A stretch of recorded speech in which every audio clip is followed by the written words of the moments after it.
শুরু হলো সব খবর। যমুনা টেলিভিশনের নিয়মিত আয়োজনে স্বাগত জানাচ্ছি আপনাদের সবাইকে। আমি নাবিলা সোহার। ফেব্রুয়ারির প্রথমার্ধেই হবে জাতীয় নির্বাচন। যদি সংস্কার বাস্তবায়নের ফয়সলা করা যায় তবে তা হবে মহোৎসবের নির্বাচন, জানিয়েছেন প্রধান উপদেষ্টা ডক্টর মোহাম্মদ ইউনূস। বিকেলে জুলাই সনদের আইনি ভিত্তি ও বাস্তবায়ন প্রক্রিয়া নির্ধারণে রাজনৈতিক দলগুলোর সঙ্গে জাতীয় ঐকমত্য কমিশনের সভাপতির বক্তব্যে কথা বলেন তিনি। জুলাই জাতীয় সনদ বাস্তবায়নের পথ খুঁজতে রাজনৈতিক দলগুলোর নেতাদের সাথে ঐকমত্য কমিশনের সভায় উপস্থিত ছিলেন ঐকমত্য কমিশনের সভাপতি অন্তর্বর্তী সরকার প্রধান ডক্টর মোহাম্মদ ইউনূস। এটা অন্যান্য দেশ লক্ষ্য করবে আমরা কি পদ্ধতি অবলম্বন করেছিলাম, যে এটাতে গেছি, এটা নজির হিসেবে থাকবে। এই নজির যেন খুদ বলা নজির না হয়, এটি আমার আবেদন। সভায় ডক্টর মোহাম্মদ ইউনূস বলেন, জুলাই সনদ এমনভাবে তৈরি করতে হবে যেন কোনো খুঁত না থাকে, তা যেন নজির হয়ে থাকে। রাজনৈতিক দলগুলোর উদ্দেশ্যে তিনি বলেন, সমঝোতার কোনো বিকল্প নেই। আমাদের এখান থেকে বের হবার কোনো উপায় নাই। যত কথাই আমরা বলি, কত কনভিন্সিং কথা বলি, তো যে রাস্তায় আমরা শুরু করেছি সমঝোতার রাস্তা, এটার থেকে বের হবার কোনো সুযোগ আমাদের নাই। এই সমঝোতায় আমাদের আসতেই হবে। ডক্টর ইউনূস আরও বলেন, আবারও কোনো স্বৈরাচার আসার পথ বন্ধ করতে সংস্কার প্রয়োজন। সেটা করতে হলে সবাইকে একমত হয়ে করতে হবে, দ্বিমত হওয়ার কোনো সুযোগ নেই। আমাদের এত সংস্কার কেন দরকার হচ্ছে? দরকার হচ্ছে সব পথঘাট বন্ধ করা, স্বৈরাচার আর কোনো দিক থেকে যেন বাইরে আসতে না পারে আমাদের। এইটি আর কিচ্ছু না, বাকিটা আমরা জানি। স্বৈরাচারের রাস্তাগুলো বন্ধ করে দেওয়া, প্রত্যেকটা, কোনো দিক থেকে সে যেন আর বাইরে না পারে। তো সেই স্বৈরাচারকে বন্ধ করতে হলে আমাদেরকে সব একমত হয়ে এটা করতে হবে। দ্বিমতের কোনো জায়গা এখানে নাই, একমাত্র সুযোগ, এবং আমাদেরকে এটা গ্রহণ করতেই হবে। এটার থেকে বিচ্যুত হওয়ার উপায় নেই। সমঝোতা বলেন, ঐক্য বলেন, যাই বলেন, যখন নির্বাচনে যাব একমত হয়ে সবাই যাব। এর মধ্যে কোনো দ্বিমত আর আমরা রাখবো না। ফেব্রুয়ারির প্রথমার্ধেই হবে জাতীয় নির্বাচন, আবারও জোর দিয়ে বলেন প্রধান উপদেষ্টা। জানান, এ নির্বাচন হবে মহোৎসবের নির্বাচন। ফেব্রুয়ারিতে নির্বাচন হবে, ফেব্রুয়ারির প্রথমার্ধে নির্বাচন হবে। সে নির্বাচন মহোৎসবের নির্বাচন হবে এবং জাতির সত্যিকার নবজন্ম হবে। এই যে এত ত্যাগ, এত রক্ত, এত আত্মাহুতি, এগুলো সার্থক হবে যদি আমরা ওই নবজন্মটা লাভ করতে পারি। এই পর্বের সমাপ্তি হলো, তারপরে এখান থেকে আমাদেরকে নির্বাচন পর্যন্ত কিভাবে নিয়ে যাবেন, যাতে এই উৎসবের মধ্যেই নির্বাচনটা হয়ে যাবে। জুলাই অভ্যুত্থানের কথা মনে করিয়ে কমিশন সভাপতি অধ্যাপক ইউনূস বলেন, নতুন বাংলাদেশ তৈরির এ সুযোগ আর আসবে না, তাই সবাইকে ঐক্যবদ্ধ থাকার আহ্বানও জানান তিনি। আমার একান্ত আবেদন, যখনই আপনি এই সনদ করবেন, কোলাকুলি করে যে হ্যাঁ আমরা একমত হয়ে গেছি, তাহলে নির্বাচন ইত্যাদি সব সার্থক হবে। লামিয়া তিথি, যমুনা নিউজ, ঢাকা। এর আগে বৈঠকের শুরুতে সূচনা বক্তব্য রাখেন কমিশনের সহসভাপতি অধ্যাপক ডক্টর আলী রিয়াজ। বলেন, সম্মিলিত প্রচেষ্টায় একটি জাতীয় সনদ প্রস্তুত হয়েছে, যা বাংলাদেশের রাজনীতিবিদদের ঐক্যের একটি দলিল। আলী রিয়াজ বলেন, পরাজিত ফ্যাসিবাদী শক্তি এখনও চায় এই প্রক্রিয়া যেন সফল না হয়, তাই সবাইকে ভেদাভেদ ভুলে সামনের মাসগুলোতে সহযোগিতার ধারা অক্ষুণ্ণ রাখার আহ্বান জানান তিনি। বিএনপি স্থায়ী কমিটির সদস্য সালাউদ্দিন আহমেদ জানান, জুলাই সনদের স্বাক্ষরের জন্য প্রস্তুত বিএনপি। সনদ বাস্তবায়ন প্রক্রিয়া এসে আরও জটিলতায় নিয়ে যাওয়া হচ্ছে বলে মনে করেন তিনি। বলেন, এমনভাবে সনদ বাস্তবায়ন করতে হবে যেন তা জনগণের কাছে প্রশ্নবিদ্ধ না হয়। বলেন, নির্বাচন কোনো কিছুর ওপর নির্ভরশীল নয়, বিচার সংস্কার যার যার মতো চলবে। ফেব্রুয়ারিতে নির্বাচন হতে হবে উল্লেখ করে সালাউদ্দিন আহমেদ বলেন, এ সময় নির্বাচন না হলে জাতীয় নিরাপত্তার জন্য হুমকি হবে, আঞ্চলিক নিরাপত্তার জন্য হুমকিতে পড়বে বলে মন্তব্য তার। আইনি পন্থার বাইরে সংবিধান সংশোধনের নজির সৃষ্টি হোক, তা বিএনপি চায় না বলে জানান সালাউদ্দিন আহমেদ। বৈঠকে বিএনপি, জামায়াত ইসলামী, জাতীয় নাগরিক পার্টি, এনসিপি সহ দলগুলো অংশ নেয়। গত 11 সেপ্টেম্বর রাজনৈতিক দলগুলোর সঙ্গে সর্বশেষ বৈঠক করেছিল কমিশন। সেদিন জুলাই সনদ বাস্তবায়ন নিয়ে আলোচনা হলেও কোনো চূড়ান্ত সিদ্ধান্তে পৌঁছানো সম্ভব হয়নি।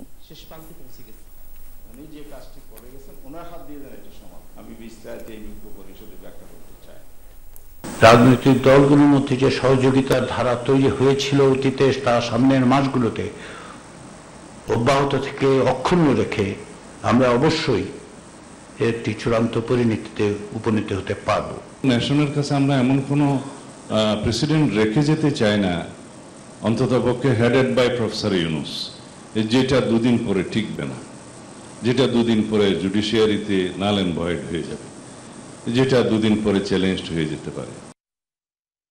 ঢাকা বিশ্ববিদ্যালয় কেন্দ্রীয় ছাত্র সংসদ ডাকসুর প্রথম কার্যনির্বাহী সভা অনুষ্ঠিত হয়েছে। শিক্ষার্থীদের সমস্যা সমাধান ও প্রত্যাশা পূরণে কাজ করে যাওয়ার অঙ্গীকার করেন ডাকসুর নবনির্বাচিত প্রতিনিধিরা। প্রথম সভায় সিনেটে ডাকসুর ৫ জন ছাত্র প্রতিনিধি ঠিক করা হয়েছে। সকালে উপাচার্যের সভাপতিত্বে প্রথম কার্যনির্বাহী সভা অনুষ্ঠিত হয়। এর মধ্য দিয়ে আনুষ্ঠানিকভাবে শুরু হলো ডাকসুর কার্যক্রম। রবিবার সকালে ঢাকা বিশ্ববিদ্যালয়ের উপাচার্য অধ্যাপক নিয়াজ আহমেদ খানের সভাপতিত্বে ডাকসুর প্রথম কার্যনির্বাহী পরিষদের সভা অনুষ্ঠিত হয়। সভায় নবনির্বাচিত VP Sadiq Kayem, GS S M Farhad, AGS সহ কমিটির ২৭ জন নেতা উপস্থিত ছিলেন। ডাকসু নির্বাচন সুষ্ঠুভাবে সম্পন্ন হওয়ায় সাংবাদিকদের ধন্যবাদ জানান উপাচার্য। সাংবাদিকদের একটি বিশাল অবদান আছে। সভা শেষে ব্রিফ করেন ডাকসুর জিএস এস এম ফরহাদ। জানান, পরিচিতি পর্ব শেষে ডাকসুর পক্ষ থেকে সিনেটে ৫ জন প্রতিনিধির নাম ঠিক করা হয়েছে। সিদ্ধান্ত নিয়েছি আমরা শর্ট টাইমের মধ্যে এক্সিকিউটিভ প্ল্যানগুলো গ্রহণ করব। প্রত্যেকটা বিভাগ এবং যারা নির্বাচিত প্রতিনিধি তাদের ১২ মাসে কী কাজ হতে পারে, কোন উইকে কী কাজ হতে পারে, টোটাল প্ল্যানটা আমরা শর্ট টাইমের মধ্যে করে আমরা কাজে নেমে পড়ব ইনশাল্লাহ। পরে ভিপি সাদিক কায়েম বলেন, প্রথম সভার মধ্য দিয়ে আনুষ্ঠানিক কার্যক্রম শুরু হলো। শিক্ষার্থীদের সমস্যা সমাধান ও প্রত্যাশা পূরণে কাজ করে যাওয়ার অঙ্গীকার করেন তিনি। হার জিতের কিছু নেই, আমরা সবাই জিতে গিয়েছি। ডাকসু নির্বাচনের মাধ্যমে জুলাই প্রজন্ম বিজয়ী হয়েছে। ডাকসু নির্বাচনের মাধ্যমে শহীদদের আকাঙ্ক্ষা বিজয় হয়েছে এবং ঢাকা বিশ্ববিদ্যালয়ের ৪০,০০০ শিক্ষার্থীরা বিজয়ী হয়েছে। তো আমাদের যারা সহযোগিতারা আছে তাদের যে ইস্তেহার, তাদের যে প্রত্যাশা, সে প্রত্যাশায় আমরা বাস্তবায়ন করব। তারা প্রত্যেকে আমাদের উপদেষ্টা হিসেবে কাজ করবে। আগামী ১ বছরের কর্মপরিকল্পনা তৈরি করে শিগগিরই কাজে নেমে পড়ার কথা জানান ডাকসুর নির্বাচিত প্রতিনিধিরা। আপনাদেরকে জানিয়ে দেব আমরা এই মাসে কি কাজ করছি। রাব্বি সিদ্দিকী, যমুনা নিউজ, ঢাকা। নেতিবাচক রাজনীতি এড়িয়ে জাহাঙ্গীরনগর বিশ্ববিদ্যালয়ে সুষ্ঠু ধারার গণতান্ত্রিক চর্চা বিকশিত করার প্রত্যয় ব্যক্ত করেছেন ডাকসুর নবনির্বাচিত প্রতিনিধিরা। বলছেন, শিক্ষার্থী বান্ধব ক্যাম্পাস বিনির্মাণে যা করা প্রয়োজন সবই করবেন তারা। আজ ক্যাম্পাস বন্ধ থাকলেও হলে হলে নবনির্বাচিত ডাকসুর প্রতিনিধিরা আনন্দ উদযাপন অব্যাহত রেখেছেন। মিষ্টিমুখ করানো হয় শিক্ষার্থী ও কর্মচারীদের। পরে নবনির্বাচিত ভিপি ও জিএস জানান, দায়িত্ব নেওয়ার প্রথম ১০০ দিনে শিক্ষার্থীদের একাডেমিক কাজে বেশি গুরুত্ব দেবেন তারা। এছাড়া জুলাই চেতনাকে ধারণ করে পরাজিত শক্তির বিরুদ্ধে শক্ত অবস্থান অব্যাহত রাখা হবে। নির্বাচনে পরাজিত প্রার্থীদের সাথে নিয়েই কাজ করার কথা জানান ডাকসু নেতারা। এদিকে গণতান্ত্রিক ও উদারপন্থী ক্যাম্পাস হিসেবে জাহাঙ্গীরনগর বিশ্ববিদ্যালয়কে এগিয়ে নিতে ডাকসু প্রতিনিধিদের প্রতি আহ্বান জানিয়েছেন শিক্ষার্থীরা। বলেন, গবেষণা নির্ভর ও শান্তিপূর্ণ পরিবেশ নিশ্চিতে ডাকসু প্রতিনিধিদের রাজনৈতিক পরিচয়ের ঊর্ধ্বে উঠতে হবে।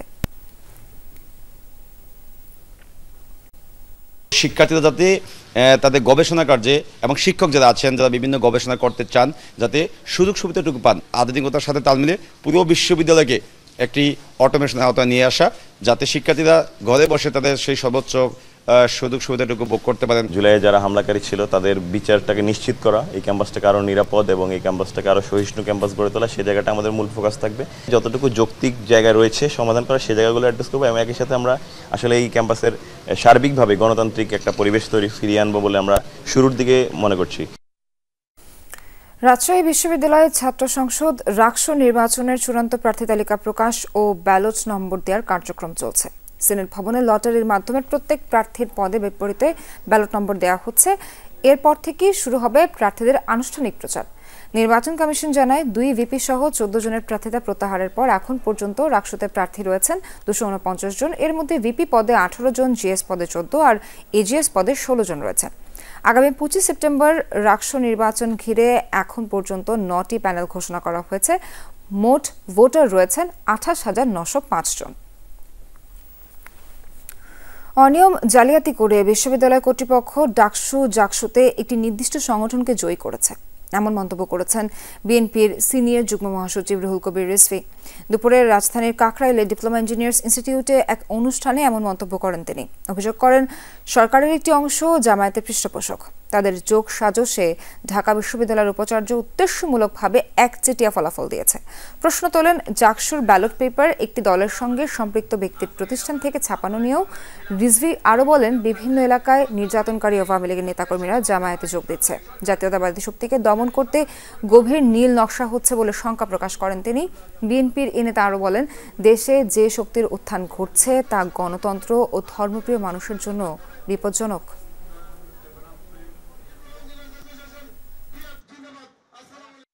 নির্যাতনকারী নিপীড়নকারী আওয়ামী লীগারদেরকে জামাতের সদস্য করা হচ্ছে, তার প্রমাণ আছে।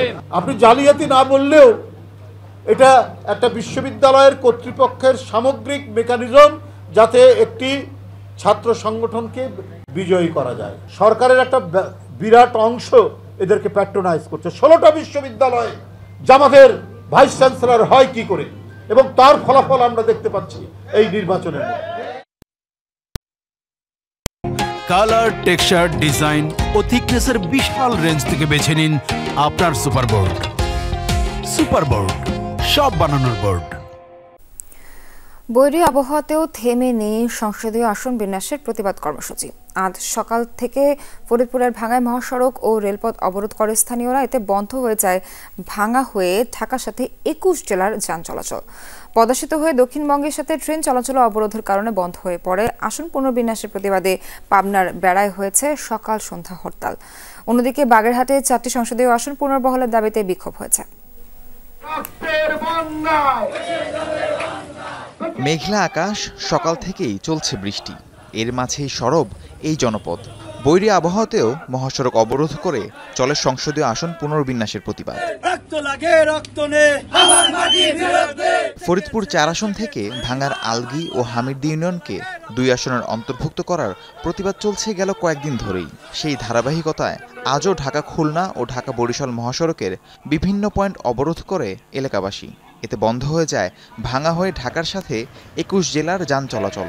দাবি আদায় না হওয়া পর্যন্ত কর্মসূচি চালিয়ে যাওয়ার কথা জানায় বিক্ষোভকারীরা। আমাকে সম্পদ না দিবে তবে তো আমরা চালাই যাব, তাতে যতদিনই হোক দিনই রাত 24 ঘন্টা চালাই।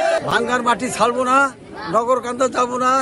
এর জন্য যে কয়দিন আন্দোলন করা লাগে আমরা করব। কাফনের কাপড় মাথায় বেঁধে এই সংগ্রাম চালিয়ে যাব। যাত্রীবাহী বাসগুলো বিকল্প পথ ব্যবহার করলেও আটকা পড়ে পণ্যবাহী যানবাহন। দিনের পর দিন চলা এই দুর্ভোগে অতিষ্ঠ চলাচলকারীরা। কেউ কেউ পায়ে হেঁটেই রওনা দেন নিজ গন্তব্যে। বিক্ষোভ কর্মসূচির অংশ হিসেবে রেলপথও অবরোধ করে বিক্ষুব্ধরা। এতে বন্ধ হয়ে যায় পদ্মা সেতু হয়ে দক্ষিণবঙ্গের সাথে ট্রেন চলাচল। সেই সকাল 6টা থেকে এইভাবে একবার ভ্যান, একবার রিক্সা, একবার অটো, এইভাবে যাচ্ছি। কোনো গাড়ি পাচ্ছি না, আমরা হেঁটে যত যাওয়া যায়। এখন কি করব? সারা রাত জাম ঠেলে এসে আমরা ভোর 6টায় এখানে জামে পড়েছি। তো গাড়ি না পেয়ে এখন যে হেঁটে হেঁটে যাচ্ছি আমরা। যশোর দিয়ে ফেলে ভেঙে ভেঙে যাইতে হবে, তাছাড়া কোনো ব্যবস্থা নেই। এরই মধ্যে আন্দোলনের নেতৃত্ব দেওয়ার অভিযোগে আলগি ইউনিয়ন পরিষদ চেয়ারম্যানকে আটক করেছে পুলিশ। উপজেলা নির্বাহী কর্মকর্তা জানান, আন্দোলনকারীরা মহাসড়ক থেকে সরে না দাঁড়ালে নেওয়া হবে কঠোর পদক্ষেপ। অনেক মানুষের রাস্তায় ভোগান্তি হচ্ছে, পাশাপাশি নিয়মিত যে কাজকর্ম রয়েছে সেখানে মানুষের বিঘ্ন ঘটছে। আইন শৃঙ্খলা বাহিনী এই যান চলাচল স্বাভাবিককরণে আজকে থেকে উদ্যোগ নিবে। আশা করছি এটির মাধ্যমে ভাঙ্গা উপজেলার যে স্বাভাবিক গতি প্রকৃতি যে আগের পর্যায়ে ছিল সেটি ফিরে আসবে। পাবনা 1 আসন পুনর্বিন্যাসের প্রতিবাদে বেড়া উপজেলায় চলছে সকাল সন্ধ্যা হরতাল। সর্বদলীয় সংগ্রাম কমিটির হরতালে বন্ধ উপজেলার দোকানপাট, ব্যবসা প্রতিষ্ঠান। আঞ্চলিক সড়কে যান চলাচল বন্ধ থাকায় ভোগান্তিতে পড়েন অনেকে। তবে বিকল্প পথে রাজধানীমুখী বাস চলাচল স্বাভাবিক রয়েছে। আরেকটা গাড়ি ছিল, গাড়িটা নিতে পারি নাই, প্লাস তার প্রায় 1 ঘন্টা তো হেঁটে হেঁটে এই পর্যন্ত আসছে। জানতাম না যে অবস্থা, তো এখানে আইসা দেখি যে এই অবস্থা, গাড়ি ঘোড়া আটকা রয়েছে, তা আমিও যাইতে পারতেছি না। এদিকে বাগেরহাটে 4টি সংসদীয় আসন পুনর্বহালের দাবিতে জেলা প্রশাসন ও নির্বাচন অফিস ঘেরাও করে চলে বিক্ষোভ। রাহিম সারোয়ার, যমুনা নিউজ। জাতীয় নির্বাচন সামনে রেখে কয়েকটি আসনের সীমানা পুনর্বিন্যাস নিয়ে সংগঠিত আন্দোলনের বিরুদ্ধে কঠোর অবস্থানে স্বরাষ্ট্র মন্ত্রণালয়। এরই মধ্যে ফরিদপুর অঞ্চলে চলা অবরোধ প্রত্যাহারের জন্য আলটিমেটাম দিয়েছেন স্বরাষ্ট্র উপদেষ্টা। বলেছেন, না হলে বল প্রয়োগ করা হবে। সচিবালয় কোর কমিটির বৈঠকে সীমানা সংক্রান্ত আন্দোলনকে অযৌক্তিক বিবেচনা করে শক্ত অবস্থান নেওয়ার সিদ্ধান্ত হয়েছে বলে জানা গেছে। জাতীয় নির্বাচন সামনে রেখে সেপ্টেম্বরের প্রথম সপ্তাহে সংসদের ৩০০ আসনের মধ্যে ৩৯টির সীমানা পুনর্বিন্যাস করে গেজেট প্রকাশ করে নির্বাচন কমিশন। এর প্রতিবাদে ফরিদপুর, বাগেরহাট, ব্রাহ্মণবাড়িয়া ও পাবনায় সড়ক অবরোধ সহ আন্দোলনে নামে এলাকাবাসী। এ নিয়ে আলোচনা হয়েছে স্বরাষ্ট্র মন্ত্রণালয়ের কোর কমিটির বৈঠকে। ইসি যুক্তিতর্কের ভিত্তিতে সীমানা পুনর্বিন্যাস করে গেজেট প্রকাশ করায় আন্দোলন অযৌক্তিক বলে উল্লেখ করা হয় বৈঠকে। তাই সড়ক অবরোধ করে ভোগান্তি সৃষ্টিকারীদের বিরুদ্ধে কঠোর অবস্থানে সরকার। রাস্তা কিন্তু ব্লক করার অধিকার কারোই নেই, যেহেতু তার যদি কোনো দাবি দেওয়া থাকে তারা প্রপার চ্যানেলে জানাবে, কিন্তু রাস্তা ব্লক করে জনগণকে ভোগান্তি করা এটা কিন্তু কোনো অবস্থায় আমার মনে গ্রহণযোগ্য না। এটা কিন্তু বরদাস্ত করা হবে না। এটা তারা সমাধান না করে আমরা আইন প্রয়োগের মাধ্যমে এটা করে দেব। সংসদ নির্বাচনের প্রস্তুতি এগিয়ে যাচ্ছে বলে জানান স্বরাষ্ট্র উপদেষ্টা। বলেন, ডাকসু ও জাকসু নির্বাচনে আইন শৃঙ্খলা পরিস্থিতি নিয়ে কোনো প্রশ্ন ওঠেনি। আইন শৃঙ্খলা বাহিনীর যে যতটুকু দায়িত্ব ছিল আমরা মনে হয় এটা শতভাগ সম্পন্ন করতে পেরেছি। এই জাতীয় নির্বাচন তো আরও অনেক পরে, এটার জন্য তো আপনারা জানেন আমরা ট্রেনিং সব শুরু করে দিতে আমাদের প্রস্তুতি শুরু হয়ে গেছে। কোর কমিটির বৈঠকে যাবজ্জীবন কারাদণ্ডের মেয়াদ ৩০ বছর থেকে কমানোর বিষয়েও আলোচনা হয়েছে। এক্ষেত্রে বয়স বিবেচনায় নারীদের ক্ষেত্রে কারাদণ্ডের মেয়াদ হবে ২০ বছর, পুরুষদের ক্ষেত্রে এই মেয়াদ কিছুটা বেশি হবে বলে জানান উপদেষ্টা। মেয়েদের ক্ষেত্রে হয়তো আমরা ২০ বছর করে দিতে চাচ্ছি। আলমগীর স্বপন, যমুনা নিউজ, ঢাকা। আনুষ্ঠানিক বিচার শুরু হলো হত্যার পর আশুলিয়ায় ৬ জনকে পুড়িয়ে দেওয়ার অভিযোগে করা মানবতাবিরোধী অপরাধ মামলার সূচনা বক্তব্যে চিফ প্রসিকিউটর বলেন, তাদের হাতে অকাট্য প্রমাণ রয়েছে। এই তথ্য প্রমাণ দিয়ে পৃথিবীর যে কোনো আদালতে অভিযুক্তদের বিচার করা সম্ভব। এদিন জুলাই-আগস্টে কুষ্টিয়ায় ৭ জনকে হত্যা মামলায় আওয়ামী লীগ নেতা মাহবুব আলম হানিফ, হাসানুল হক ইনু সহ ৫ জনের বিরুদ্ধে তদন্ত প্রতিবেদন দাখিল করেছে তদন্ত সংস্থা। লাশের উপর ছুঁড়ে ফেলা হচ্ছে লাশ। গত বছরের ৫ আগস্ট শেখ হাসিনার পতনের দিনে ঢাকার আশুলিয়ায় ঘটে এই নারকীয় ঘটনা। ৬ জনকে গুলি করে হত্যার পর মরদেহ তোলা হয় ভ্যান গাড়িতে।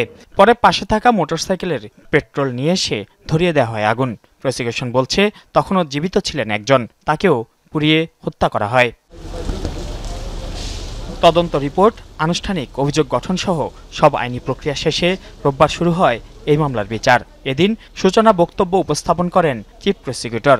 বলেন, তাদের হাতে অকাট্য প্রমাণ রয়েছে, যা দিয়ে বিশ্বের যে কোনো আদালতে অভিযুক্তদের বিচার করা সম্ভব।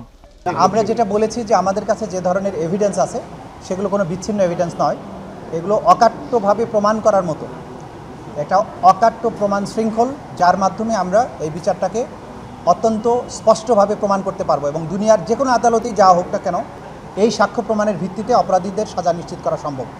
শুনানিতে ট্রাইব্যুনাল ২-এর চেয়ারম্যান চিফ প্রসিকিউটরের কাছে জানতে চান, সশস্ত্র বাহিনীর সদস্যদের বিচার এই ট্রাইব্যুনালে হবে কিনা। জবাবে তাজুল ইসলাম বলেন, এই বিতর্কই অহেতুক। এই প্রশ্ন তোলার সুযোগ নেই যে international crimes tribunal act armed ফোর্সেসের লোকদের বিচার করতে পারবে কিনা। এটা অকাট্যভাবে প্রমাণিত এবং আইনের প্রত্যেকটা ধারা উপধারা উল্লেখ করে আমরা ট্রাইব্যুনালকে দেখিয়েছি যে এই আইনটা মূলত আর্মড এবং অক্সিলিয়ারি ফোর্সের বিচারের জন্য। এদিকে জুলাই-আগস্টে কুষ্টিয়ায় ৭ জনকে হত্যা মামলায় আওয়ামী লীগ নেতা মাহবুবুল আলম হানিফ, হাসানুল হক ইনু সহ ৫ জনের বিরুদ্ধে তদন্ত প্রতিবেদন দাখিল করেছে তদন্ত সংস্থা। তাদের বিরুদ্ধে অভিযোগ এনে তাদের বিরুদ্ধে তদন্ত রিপোর্ট দাখিল করা হয়েছে। তদন্ত রিপোর্টের পর্যালোচনা সাপেক্ষে চিফ প্রসিকিউটর আগামী ২৯ তারিখের মধ্যেই তাদের বিরুদ্ধে আনুষ্ঠানিক অভিযোগ দাখিল করবেন। এদিকে ট্রাইব্যুনাল ২-এ আবু সাইদ হত্যা মামলার ৫ম দিনের সাক্ষ্য গ্রহণ হয়েছে, আর ট্রাইব্যুনাল ১-এ হয় চানখারপুল মামলার ৭ম দিনের সাক্ষ্য গ্রহণ। আরও কয়েকটি মামলার শুনানি হয় ট্রাইব্যুনালে। মাইনুল মারুফ, যমুনা নিউজ, ঢাকা। যুক্তরাষ্ট্রের সাথে বাণিজ্য ঘাটতি কমাতে পারলে পারস্পরিক শুল্ক আরও কমতে পারে। সফররত মার্কিন বাণিজ্য প্রতিনিধি দলের সাথে বৈঠক শেষে এমন তথ্য জানিয়েছেন বাণিজ্য উপদেষ্টা শেখ বশির উদ্দিন। বৈঠকে মার্কিন পণ্য কেনার বিষয়ে আলোচনা হয়েছে। দ্বিপাক্ষিক বাণিজ্য বিনিয়োগ ইস্যুতে আলোচনা করতে 2 দিনের সফরে ঢাকায় অবস্থান করছে মার্কিন বাণিজ্য প্রতিনিধি দল। নেতৃত্ব দিচ্ছেন ইউএসটিআর এর দক্ষিণ ও মধ্য এশিয়া বিষয়ক সহকারী ব্রেন্ডন লিঞ্চ। পাল্টা শুল্ক ৩৫% থেকে কমে ২০% হলেও যুক্তরাষ্ট্রের সঙ্গে বাংলাদেশের কোনো আনুষ্ঠানিক চুক্তি হয়নি। তবে যুক্তরাষ্ট্রের বাণিজ্য প্রতিনিধি দপ্তরের কর্মকর্তাদের সঙ্গে আলোচনার ভিত্তিতে বাণিজ্য চুক্তির একটি খসড়া তৈরি করা হয়েছে। খসড়া চুক্তির বিষয়েও বাংলাদেশ সরকারের সঙ্গে বৈঠক করছে ঢাকা সফরে আসা মার্কিন বাণিজ্য প্রতিনিধি দল।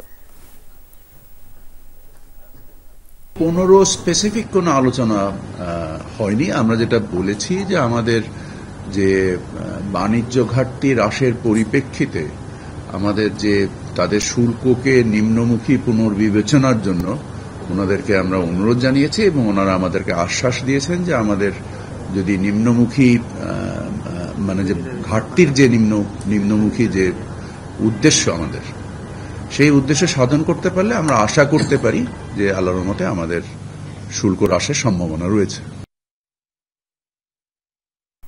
জুলাই সনদ বাস্তবায়ন, জাতীয় পার্টির রাজনীতি নিষিদ্ধকরণ সহ 5 দফা দাবিতে আন্দোলনের কর্মসূচি ঘোষণা করেছে খেলাফত মজলিসের আমির মামুনুল হক।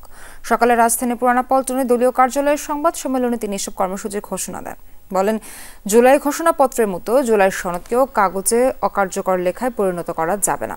যে কোনো মূল্যে জুলাই সনদকে কার্যকর করতে হবে। ফেব্রুয়ারিতে সংসদ নির্বাচনের দাবি জানান তিনি। আওয়ামী লীগের দোসর জাতীয় পার্টি ও 14 দলের রাজনীতি নিষিদ্ধ করারও দাবি জানান মামুনুল হক। যুগপৎ কর্মসূচির বিষয়ে এখনও চূড়ান্ত সিদ্ধান্ত হয়নি জানিয়ে তিনি আরও বলেন, দলগুলোর মধ্যে আলোচনা চলছে। ভোটকে বা নির্বাচনের রাজনীতিকে কেন্দ্র করে কোনো জোট প্রক্রিয়ায় এই মুহূর্তে আমরা যাই নাই এবং যাচ্ছি না। আমরা এই মুহূর্তে জুলাই সনদ কার্যকর করাই এবং উচ্চকক্ষে যে পিআর পদ্ধতি সাপেক্ষে আমরা উচ্চকক্ষ চাই। পিআর পদ্ধতি না হলে সেই উচ্চকক্ষকে আমরা রাষ্ট্রের জন্য, দেশের জন্য ক্ষতিকর এবং একটা অতিরিক্ত বোঝা হিসেবে আমরা মনে করি। নুরুল হক নুরের ওপর হামলাকারীদের 48 ঘণ্টার মধ্যে আইনের আওতায় না আনলে প্রধান উপদেষ্টার বাসভবন, যমুনা ও সচিবালয় ঘেরাওয়ে হুঁশিয়ারি দিয়েছেন গণ অধিকার পরিষদের সাধারণ সম্পাদক রাশেদ খান। দুপুরে ঢাকা মেডিকেলে নূরের শারীরিক অবস্থা নিয়ে সংবাদ সম্মেলনে এমন হুঁশিয়ারি দেন তিনি। একই সাথে হামলায় জড়িতদের গ্রেফতারে ব্যর্থতার দায় নিয়ে স্বরাষ্ট্র উপদেষ্টার পদত্যাগও দাবি করেন দলটির নেতারা।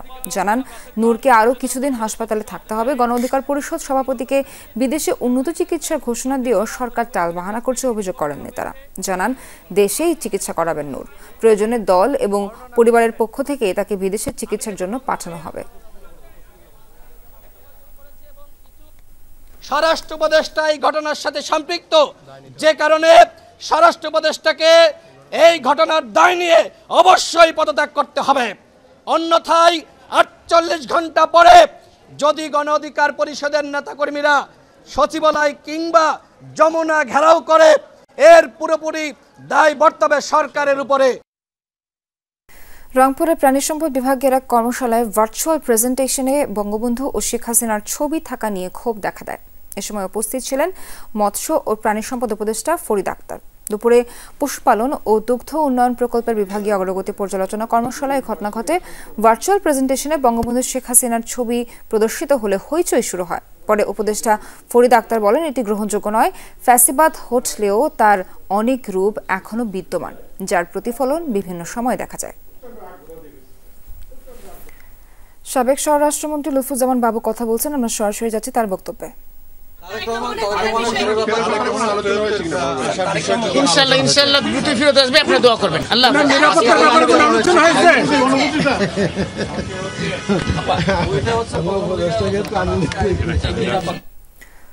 রাজধানীর খাল দখলের খেসারত দিতে হচ্ছে নগরবাসীকে। অল্প বৃষ্টিতে জমছে পানি, এতে পথচারী যাত্রীরা পড়েছেন চরম ভোগান্তিতে। সকালের বৃষ্টিতে রাজধানীর অনেক এলাকার সড়ক তলিয়ে যায়। 2-1টি এলাকায় পানি ঘন্টা 2-1-এর মধ্যে নেমে গেলেও অনেক এলাকায় জলাবদ্ধতা ছিল 4 থেকে 5 ঘন্টা পর্যন্ত। রাজধানীর মিরপুর এলাকার অন্যতম ব্যস্ত এই সড়ক যেন নদী। বৃষ্টির জমে থাকা পানিতে শিশুরা মেতে উঠেছে উল্লাসে। শৈশবের সুখে ওরা ভাসলেও চরম ভোগান্তি নাজেহাল পথচারী যাত্রীরা। জমে থাকা বৃষ্টির পানিতে বিকল হচ্ছে যান, গন্তব্যে যাওয়ার বিকল্প পথ খুঁজছেন কেউ কেউ। এই যেমন 10ম শ্রেণী পড়ুয়া আরিবা স্কুল থেকে ফিরছেন স্বজনের সাথে, কিন্তু এ পথে যাওয়ার তো উপায় নেই, বাধ্য হয়ে খুঁজছেন বিকল্প পথ। এটা একদম সবসময় একটু বৃষ্টি হলেই এই রাস্তাটা পানির নিচে সবসময়। আমার মনে হয় যে সরকার এটা করা উচিত। আসলে একটা কিছু করা উচিত। হয়তো সরকার একটু আইডেন্টিফাই করতে টাইম লাগতেছে হয়তো বা। কালশী সড়কের এই জলাবদ্ধতার অন্যতম কারণ পাশের এই খালটির অনেক অংশ দখল হয়ে যাওয়া। কোথাও কোথাও সংকুচিত হয়েছে পানি প্রবাহের জায়গা। বর্জ্য দূষণও আটকে দিচ্ছে পানির স্বাভাবিক প্রবাহ। এই খালটা চলে গেছে, ভাসান ট্যাক হয়ে বের হয়ে গেছে এবং এটা খুব বড় খাল। এই খালটা আস্তে আস্তে 12 নম্বর বিআরটি থেকে আসছে। দক্ষিণ সাইডে যে বাড়িগুলো করে ফেলছে, এই বাড়িগুলো সরকারি জায়গায় করছে এবং খালের উপরেই করছে। এই খালটা তখন থেকে বন্ধ হয়ে গেছে। ভালোভাবে নিষ্কাশন হয় না, যে খালটা পলাশনগর এখানে ঢুকলে চাপা হয়ে গেছে, 2-4টা বাড়ি করছে, একটা বিল্ডিং উঠেছে। নগরবাসী বলছেন বারবার কথা দিয়েও কথা রাখছে না সিটি কর্পোরেশন। তাদের অভিযোগ খালগুলো দখলমুক্ত করার দৃশ্যমান কোনো অগ্রগতি না থাকায় ভোগান্তি পিছু ছাড়ছে না।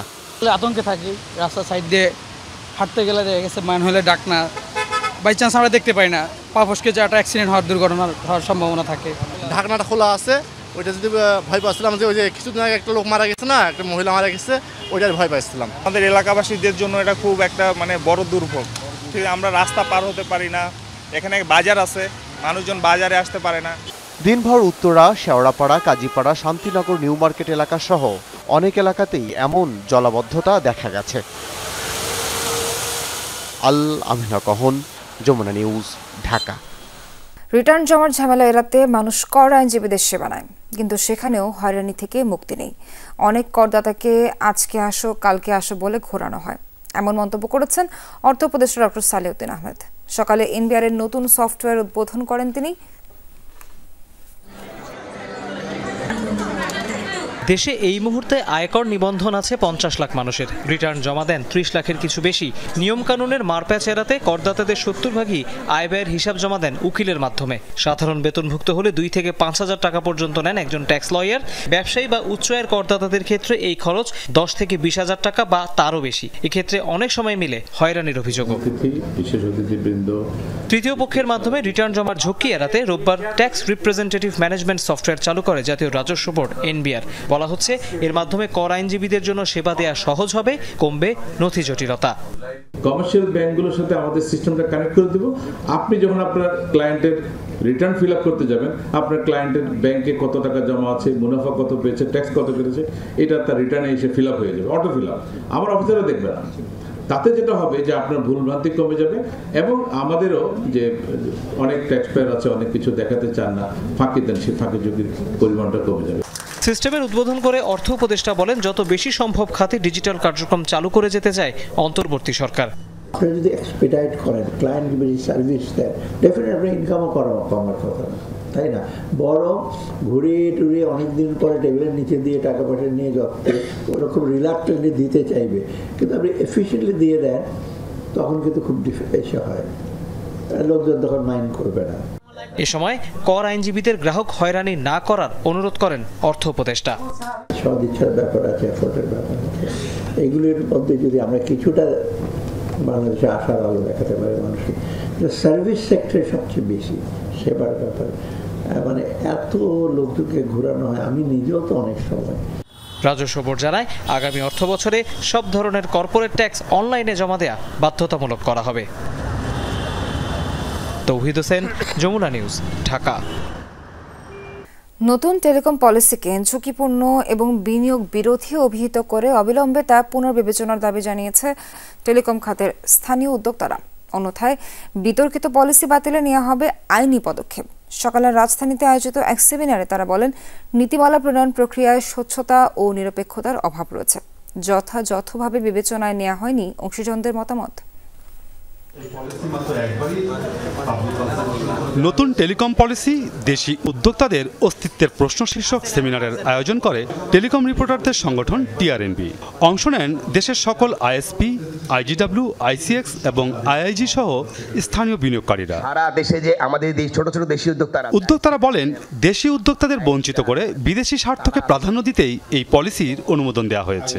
এমনকি পলিসি প্রণয়নে নিয়ন্ত্রক সংস্থা এবং মন্ত্রণালয় মিথ্যাচার করেছে।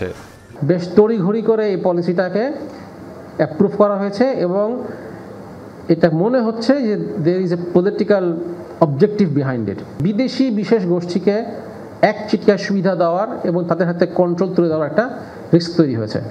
টেলিকম পলিসিতে অংশীজনদের মতামত প্রতিফলিত হয়নি, এমনকি শীর্ষ রাজনৈতিক দলগুলো বিতর্কিত এই পলিসি বাতিলের দাবি জানালেও তা আমলে নেওয়া হয়নি বলে অভিযোগ করেন দেশি বিনিয়োগকারীরা।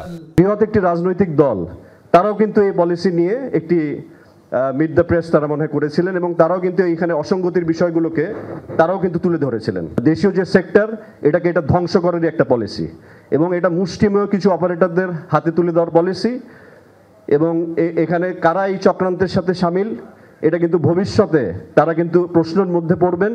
এই দেশীয় কোম্পানিগুলো বিলুপ্তি করার জন্য এটা একটা প্রস্তুতি চলছে। এত বছর পরে এখন কেন কি এমন অসুবিধা হচ্ছে যে পুরো পলিসি চেঞ্জ করে এটাকে দেশীয় উদ্যোক্তাদের হাত থেকে নিয়ে এটাকে বিদেশি উদ্যোক্তাদের হাতে তুলে দিতে হবে। নতুন টেলিকম পলিসি পুনর্বিবেচনা করা না হলে কঠোর আইনি পদক্ষেপ নেওয়ার ঘোষণা দেন আইএসপিএবি সভাপতি। কিংবা আমরা যেটা ন্যায্য দাবি করছি সেটা যদি বাস্তবায়ন না হয় ডেফিনেটলি আমাদের যে ল ফার্ম আছে কিংবা আমাদের যে আইনগত দিকগুলি দেখেন ওনাদের সাথে বসবো। যদি দেখা যায় যে আমাদের দাবি দেওয়াগুলি ওনারা মেনে নিচ্ছেন না, আমরা আইনের আশ্রয় নিতে বাধ্য থাকব। টেলিকম পলিসি 2025 বাস্তবায়িত হলে ইন্টারনেট সহ টেলিকম খাতের সব ধরনের সেবার খরচ বৃদ্ধির আশঙ্কা প্রকাশ করেন আইএজি নেতৃবৃন্দ। আপনি যখন গ্লোবাল ইন্টারনেটে কানেক্ট করবেন, হাই স্পিডা 1 MB 100 MB কিনতে পারবে না, ডেফিনেটলি একটা সার্কিট কিনতে হবে। তো সেই ক্ষেত্রে তাদের কস্টটা অনেক বেড়ে যাবে এবং এতে করে তো গ্রাহক পর্যায়ে অবশ্যই দাম বাড়ার একটা সম্ভাবনা আছে। যে প্রশ্নবিদ্ধ প্রক্রিয়ায় নতুন টেলিকম পলিসি তৈরি করা হয়েছে তাতে অর্থ পাচারের সুযোগ তৈরি হবে বলে জানান 4 নেটওয়ার্ক অবকাঠামোর অপারেটর। মাসুদুজ্জামান রবিন, যমুনা নিউজ, ঢাকা। বিজ্ঞানীদের অসামান্য চেষ্টা ও গবেষণায় প্রতিকার খুঁজে পেয়েও বঞ্চিত থেকেছে বাংলাদেশে আবিষ্কৃত কোভিড ভ্যাকসিন বঙ্গোভ্যাক্স। পূর্ণাঙ্গ ফর্মুলা আবিষ্কারের পরও ট্রায়াল অনুমোদনে সরকারের অসহযোগিতায় আটকে যায় উৎপাদন। আমদানি ভ্যাকসিনে সরকার খরচ করে কোটি ডলার, তবে আর কোনো বাধা থাকছে না বলছে উৎপাদনকারী প্রতিষ্ঠান গ্লোব বায়োটেক। প্রথমবারের মতো ইউএস পেটেন্ট অর্জনে বঙ্গোভ্যাক্স এখন বাণিজ্যিক উৎপাদন ও রপ্তানিতেও এগিয়ে যাবে আশা প্রতিষ্ঠানটির। করোনাকালে কোটি কোটি ডলার আয় করেছে ফাইজার, মডার্নার মতো ভ্যাকসিন উৎপাদনকারী প্রতিষ্ঠানগুলো, কিন্তু একই সময়ে গবেষণায় অনেক অগ্রসর হয়েও বাণিজ্যিক উৎপাদনে আসতে পারেনি বাংলাদেশে আবিষ্কৃত কোভিড-19 টিকা বঙ্গোভ্যাক্স। মহামারীর সময়ে একদল বাংলাদেশি বিজ্ঞানী এগিয়ে আসেন নিজস্ব জ্ঞান ও প্রযুক্তিতে ভ্যাকসিন আবিষ্কারে। সফলতাও আসে। বঙ্গোভ্যাক্স নাম দিয়ে তারা টিকা আবিষ্কার করেন। এটি মানবদেহে ট্রায়ালের আগে উচ্চতর প্রাণী হিসেবে বানরের শরীরে পরীক্ষাও করা হয়, যা দেশের ইতিহাসে প্রথম। উৎপাদক প্রতিষ্ঠান গ্লোব বায়োটেকের দাবি, বাংলাদেশ মেডিকেল রিসার্চ কাউন্সিল ও সরকারের খামখেয়ালির কারণে সঠিক সময়ে মেডিকেল ট্রায়ালের সুযোগ পায়নি বঙ্গোভ্যাক্স। তবে কয়েক বছর পর হলেও আবিষ্কারের মৌলিকত্ব ও কার্যকারিতার স্বীকৃতি হিসেবে ওষুধ শিল্পে প্রথম ইউএস প্যাটেন্ট পেয়েছে বঙ্গোভ্যাক্স। হসপিটালে গিয়ে খুঁজে আসছে যে কোথায় সেই কোভিড রোগী আছে, তাদের সংস্পর্শে গেছে, সেখান থেকে ভাইরাস নিয়ে আসছে। এটি যেটি অরিজিনাল প্রযুক্তি, সুতরাং আমরা এখন টিকা তৈরির জন্য বা আমরা পরে বলবো টিকা ছাড়া অন্যান্য যে জেনেটিক ডিজিজ থেকে ভালো করার জন্য এই প্রযুক্তি ব্যবহার করে অন্যান্য পার্সোনালাইজড মেডিসিনও আমরা তৈরি করতে পারবো। যুক্তরাষ্ট্রের দেয়া এই মেধাসত্ত্বে রয়েছে 30টি স্বীকৃতি, যাতে রয়েছে mRNA প্রযুক্তির ভ্যাকসিনের সত্য ও ক্যান্সার, ডায়াবেটিক্স, অটোইমিউন ও রক্তের দুরারোগ্য রোগের ওষুধ তৈরির অনুমোদন। যে লেভেলের গবেষণাটা ছিল সেটি আমাদের হয়তো অজ্ঞতার বা আমাদের না জানার কারণে হয়তো আমরা সেটিকে ভালো বুঝতে পারিনি, এবং সেই সময় দেশ বিদেশে যেভাবে গবেষণাগুলো হচ্ছিল এবং সেই ধারাবাহিকতাই কিন্তু এখানে হয়েছিল। পৃথিবীব্যাপী কিন্তু বায়োলজিক্সের যুগ শুরু হয়েছে। আমরা এলডিসি গ্র্যাজুয়েশন নিয়ে গত 6 মাস যাবৎ বা 1 বছর যাবৎ কথা বলতেছি। ওখানে কি বলি, আমাদেরকে 24শে নভেম্বর 2026-এর পর থেকে প্যাটেন্টের জন্য রয়্যালটি দিতে হবে। আজকে কিন্তু সেই প্যাটেন্ট রয়্যালটি পাওয়ার লোক বাংলাদেশে তৈরি হয়েছে। গ্লোব ফার্মাসিউটিক্যালসের প্রতিষ্ঠাতা চেয়ারম্যান জানান, অনুমোদনের জটিলতায় আটকে যায় 14 কোটি বঙ্গোভ্যাক্সের বৈশ্বিক ক্রয়াদেশ। যেন আমি আর বিক্রি করতে না পারি, কারণ আমার কাছে তো ধরেন 23টা কান্ট্রির অ্যাম্বাসেডার মিটিং করছে এবং 14 কোটি ভ্যাকসিনের অর্ডার দিছে। তা আমি তো এক্সপোর্ট করলে অন্তত $3 বিলিয়ন পাইতাম। হিউম্যান ট্রায়াল পারমিশন যখন আমাকে দেওয়া হয়েছে, খুব টাইমিং মতোই তারা দিছে, মানে যেন করোনা পৃথিবীতে না থাকে। উদ্ভাবনে সম্পৃক্তরা বলছেন, এই আবিষ্কার ওষুধ শিল্পে গবেষণায় বাংলাদেশের সক্ষমতারই প্রমাণ। আমরা দেশের জন্য একটা কিছু করছি, এটা গর্ব করি। আমার গর্ব মানে সবার গর্ব। তানজিম শাফিন, যমুনা নিউজ, ঢাকা। আনোয়ার ইস্পাতের উদ্যোগে কক্সবাজারের সি পার্ল বিচ রিসর্টে অনুষ্ঠিত হলো ডিলার স্মিথ 2025। গেল 12-13 সেপ্টেম্বর অনুষ্ঠিত হয় এই ডিলার্স মিট। অনুষ্ঠানে অংশ নেন আনোয়ার গ্রুপের চেয়ারম্যান মনোয়ার হোসেন সহ আরও অনেকে। এতে ডিলারদের সাফল্যের পেছনে সহধর্মিণীদের অবদানকে সম্মান জানানোর পাশাপাশি আগামী বছরের কৌশল ও পরিকল্পনা তুলে ধরা হয়। আনোয়ার ইসফাত জানায়, এই আয়োজন ডিলারদের সঙ্গে অংশীদারিত্ব আরও সুদৃঢ় করার পাশাপাশি টেকসই উন্নয়নে তাদের অঙ্গীকার পুনর্ব্যক্ত করেছে। রাজধানী ঢাকা সহ সারা দেশে 5.9 মাত্রার ভূমিকম্প অনুভূত হয়েছে। রোববার বিকেল 5:11 এই কম্পন অনুভূত হয় বাংলাদেশ, ভারত সহ দক্ষিণ এশিয়ার অন্তত 6 দেশে শক্তিশালী এই ভূমিকম্প আঘাত হেনেছে বলে জানিয়েছে মার্কিন ভূতাত্ত্বিক জরিপ সংস্থা USGS। রিক্টার স্কেলে এর মাত্রা ছিল 5.9। আবহাওয়া অধিদপ্তর সূত্র জানিয়েছে, ভূমিকম্পের উৎপত্তিস্থল ঢাকা থেকে 380 কিলোমিটার দূরে ভারতের আসাম রাজ্যে। নজরুলগীতি, দেশের গান, আধুনিক গান ছাপিয়ে তিনি হয়ে উঠেছিলেন লালন কন্যা। বাউল সাধক লালন দর্শন ধারণ করেছেন যাপনে।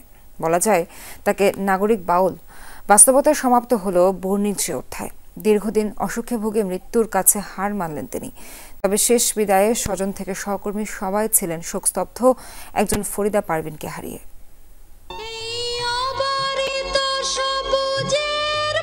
এই অবারিত সবুজের প্রান্ত ছুঁয়ে নির্ভয়ে নীলাকাশ রয়েছে নুয়ে বৃষ্টির কান্নায়।